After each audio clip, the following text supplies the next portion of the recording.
He sees you when you are sleeping. He knows when you are awake. He knows if you've been bad or good. So who am I talking about? If someone listened to this Christmas carol who was not familiar with it, they could have easily assumed we are talking about God.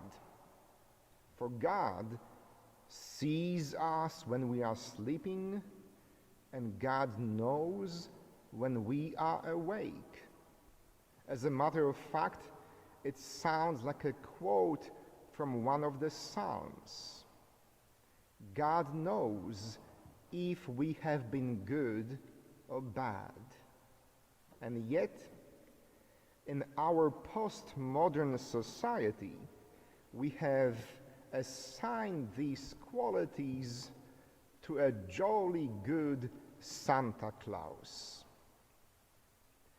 Today, on December 6th, we celebrate the memorial of Saint Nicholas, a 4th century bishop of Myrna and the original and the first Santa.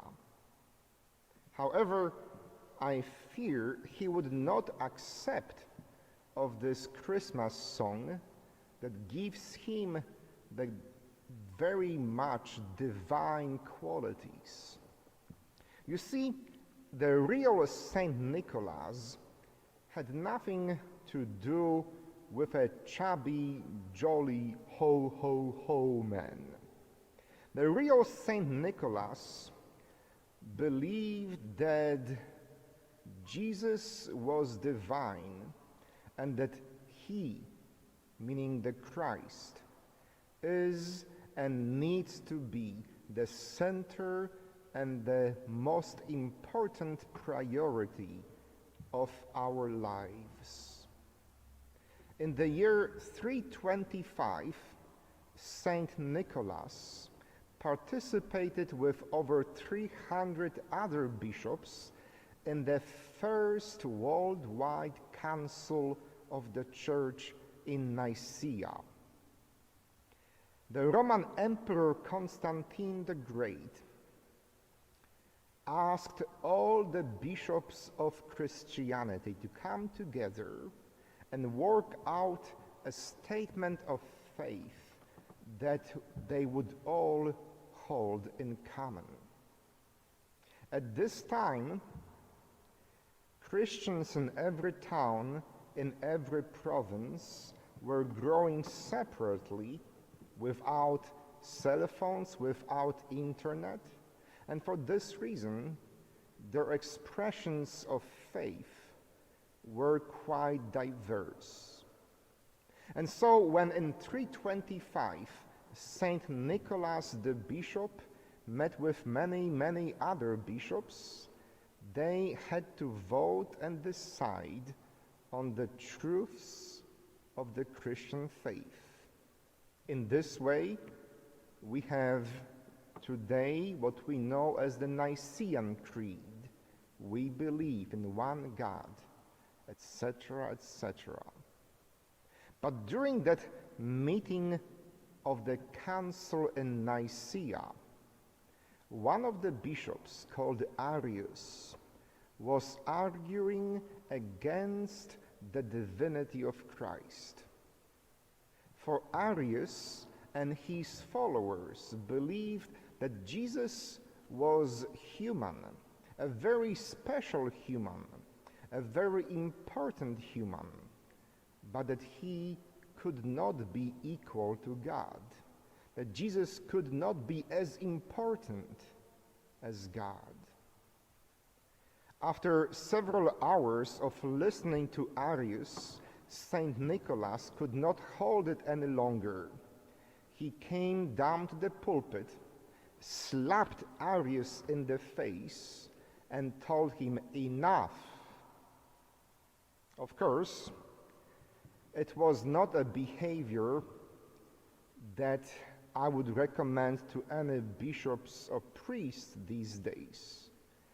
but it shows us how important it was for Saint Nicholas, the original Santa Claus, to put Jesus in the first place, to acclaim Jesus the Christ as the most important person in our lives. Saint Nicholas isn't the first nor the only person to have done so.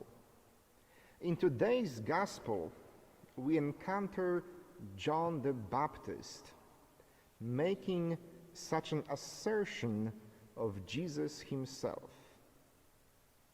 When, after preparing the way for the Messiah, John the Baptist was finally blessed to encounter the promised Christ, he said, "He is the one mightier than I.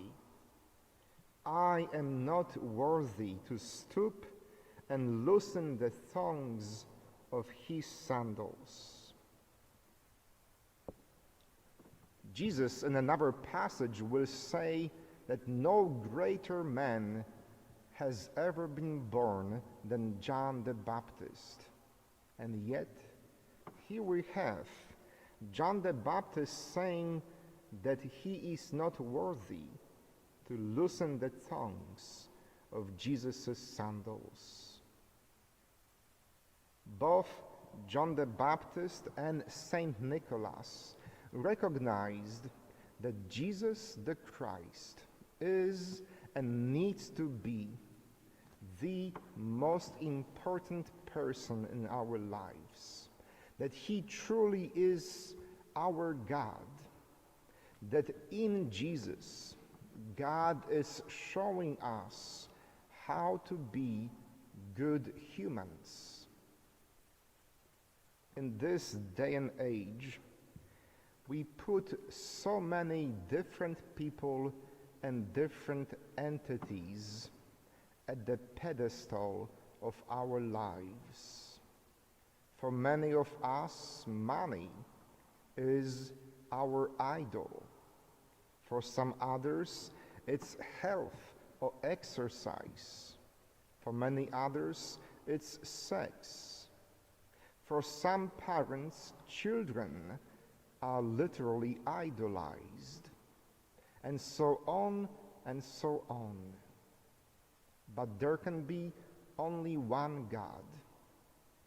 Only one person should occupy this very special position in our lives.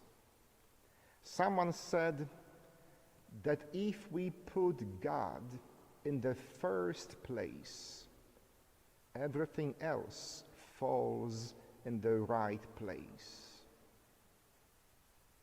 It's perfectly fine to be concerned with wealth and financial security. It's good to care about your healthy lifestyle. And what the heck? Sex is something good and God-given as well. It's natural to love and cherish our children. But none of these things is God. None of those people should or can replace God on the throne of our lives. And so today, on the second Sunday of Advent, and on the feast day of Saint Nicholas, the original Santa Claus, I invite all of us to put God on the throne of our lives, to proclaim Him with our mouth and with our life as the most important person in our entire life. Amen.